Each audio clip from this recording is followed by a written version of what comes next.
Assalamualaikum warahmatullahi wabarakatuh. Perkenalkan, saya Siti Inayah Wulandari Nur dari Prodi Bimbingan dan Konseling Pendidikan Islam, Universitas Al-Falah As-Sunniyah Pincong Jember.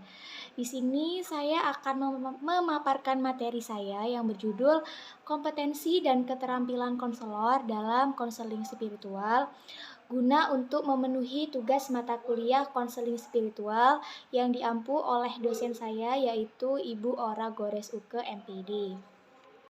Baik, yang pertama saya akan membahas mengenai definisi kompetensi konselor dalam konseling spiritual. Nah, kompetensi konselor merupakan seperangkat keterampilan atau skill dan kecakapan yang harus dimiliki oleh seorang konselor.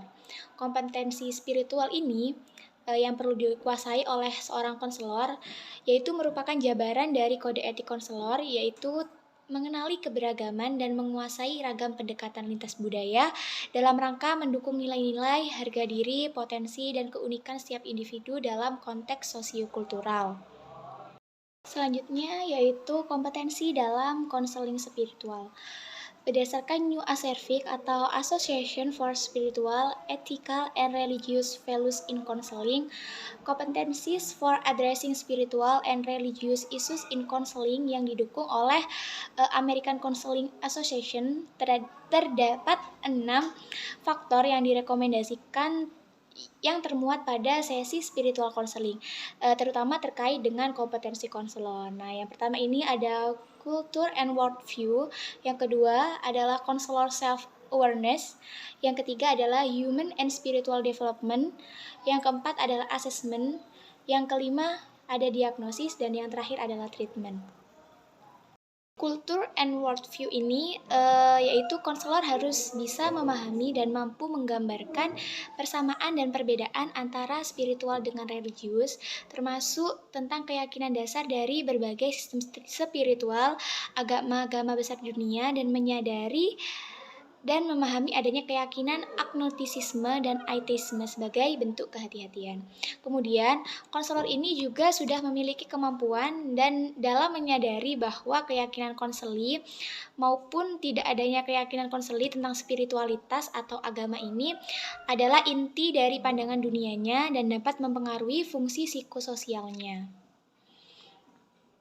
Selanjutnya yaitu konselor self-awareness, yaitu konselor secara aktif mengeksplorasi sikap, keyakinan, dan nilai-nilainya sendiri tentang spiritualitas.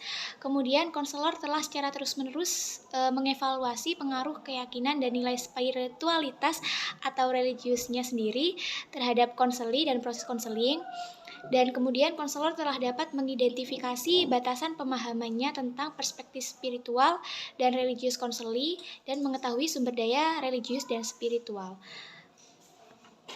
Selanjutnya yaitu Human and Spiritual Development. Konselor ini harus mendeskripsikan dan menerapkan berbagai model perkembangan spiritual dan religius dan hubungannya dengan perkembangan manusia. Nah, dalam hal ini konselor cukup mampu dalam melihat hubungan spiritual dengan perkembangan manusia dalam setting lingkungannya. Kemudian adalah communication atau komunikasi. Konselor telah menanggapi komunikasi konseli tentang spiritualitas dan atau religius dengan penerimaan dan kepekaan. Konselor juga telah menggunakan konsep spiritual atau religius dengan konsisten dengan perspektif spiritual dan atau agama konseli dan yang dapat diterima oleh konseli. Kemudian konselor juga dapat mengenali tema spiritual atau religius dalam komunikasi konseli serta mampu membahasnya dengan konseli jika relevan secara terapeutik.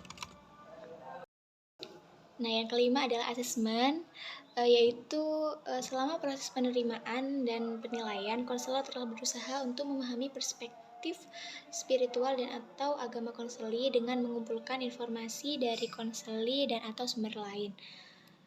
Hal ini juga telah dikonfirmasi oleh konseli bahwa konselor telah berupaya memahami perspektif spiritual konseli. Dan yang terakhir adalah diagnosis dan treatment. Nah, saat membuat diagnosis ini, konselor telah menyadari bahwa perspektif spiritual dan religius konseli ini dapat meningkatkan kesejahteraan serta berkontribusi pada masalah konseli. Kemudian, konselor telah menetapkan tujuan dengan konseli yang konsisten dengan perspektif spiritual dan agama konseli. Kemudian, konselor telah mampu memodifikasi teknik terapeutik untuk memasukkan perspektif spiritual dan religius konseli, serta memanfaatkan praktik spiritual atau religius sebagai teknik jika sesuai dan dapat diterima oleh sudut pandang konseli. Sedangkan kompetensi konselor dalam konseling spiritual yang saya kutip dari jurnal Universitas Sriwijaya, kompetensi spiritual dan keagamaan bagi psikolog atau konselor ini diusulkan 16 kompetensi, yaitu 3 wilayah sikap, 7 di bidang pengetahuan, dan 6 di bidang keterampilan. Setiap item itu disajikan.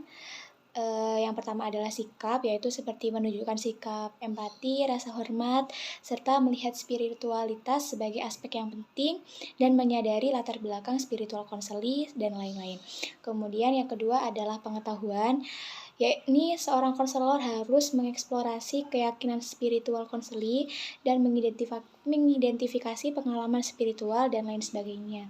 Dan yang terakhir adalah keterampilan, yaitu seorang konselor harus melakukan empati kepada konseli, mengidentifikasi masalah konseli, serta membantu konseli untuk mengeksplorasi dan mengakses spiritualnya.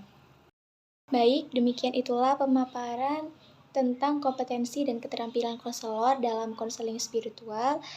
Kurang lebihnya mohon maaf. Wassalamualaikum warahmatullahi wabarakatuh.